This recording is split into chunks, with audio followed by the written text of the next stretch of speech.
Hey, it's Brendon Payne with Century 21 Expert Advisors here in Charleston, and today I wanted to actually answer a question that came up from one of the last videos that one of the viewers had a great question. I thought this might be on everybody's mind, so I figured I'd answer that question today for you. And the question was, I hear the terms coaching and training. What's the difference? Really good observation, and we hear it all the time. So I want to kind of explain my idea of the difference between training and coaching, because you're right, they are used interchangeably in this industry all the time. And it's important to know the distinction so that you understand where one stops and where one begins, and more importantly, how one kind of gets you into the business and the other one actually gets you growing your business. So let's talk about training. Training is typically all of the technical skills that you're going to need. If you think about when you went through pre-licensing, and then now it's called advanced principles, you had some training. You had to learn the laws, you had to learn the concepts, you had to learn some things about pricing, you had to learn facts like how many square feet are in an acre. That's training. That's the technical side of the business. You had to learn the answers to the test so that you could pass and get your license. Then when you got into the business, you probably, at some point, if you are active in the business, you hung your license with a broker in charge, and you most likely went through some training regardless of where your license was. Could have been as simple as, hey, how do you use the phones? Is there a fax machine? Is there a scanner?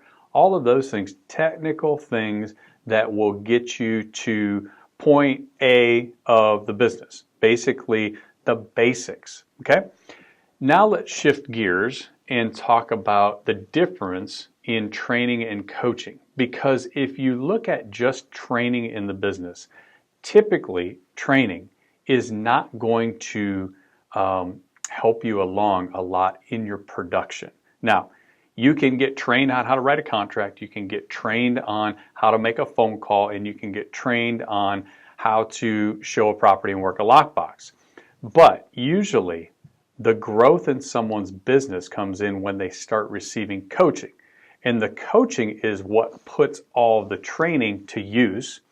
And the other side of the coaching is it's the soft skills. So some examples of coaching would be, think of communication.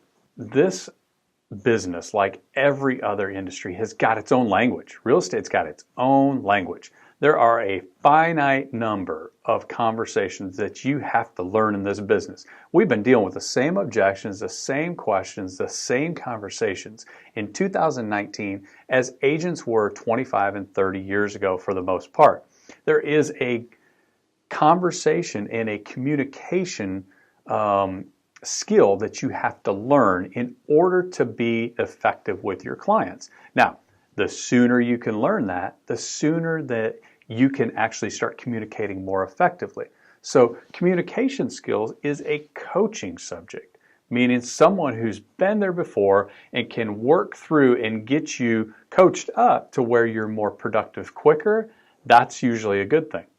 Another soft skill would be lead generation techniques. So what are all the different ways that you can actually generate leads? How can you go out and find people to work with you, buyers or sellers?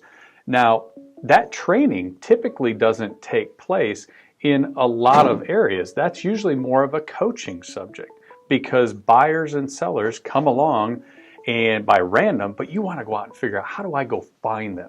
What techniques can I use in order to generate more leads for myself? And I wrote down efficiency techniques. So as you get more skills in the business, then hopefully you're going to be more efficient. But there's going to come a time where we all have the same hours in the day.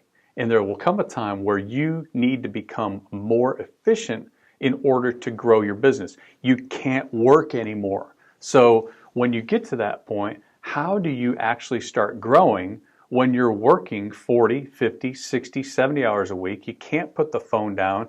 You've got plenty of things coming in. You actually feel like you are losing business. Business is falling off the table, but you don't have any more hours left. You have other things going on. You have a life outside of work. All those things, that's a coaching subject. How do you get time back from your business in order to then grow your business?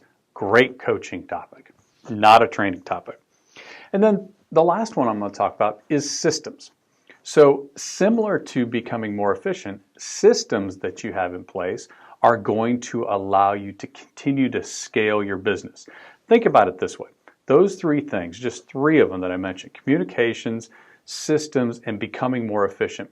Have you looked around, or have you ever seen where an agent will come into the business and is growing, but they're growing at a slower rate than other people? So you come in and you've been in business for a while and you feel like you're getting better every year. You're being consistent in the improvement, but then you see someone that comes in and in 2 or 3 years they're selling 3, 4, 5, 8 times as many properties as you are, and you look around and go, they're not that much different than I am. Why are they able to do that? Typically that comes down to someone that has been coached at a high level to be more efficient, to know how to generate and find other lead sources, to become very, very skilled at the conversation of real estate. That is typically the difference maker. So the training is important, but if the skills that you've gotten in this business up to this point have stopped with training, then typically your growth is going to start from the coaching side forward. Hopefully this answers the question. It was a great one. Reach out to me if you have any other ones from this conversation or something else that I could expand on. I'd love to do that. And thanks again for watching, and talk to you again soon.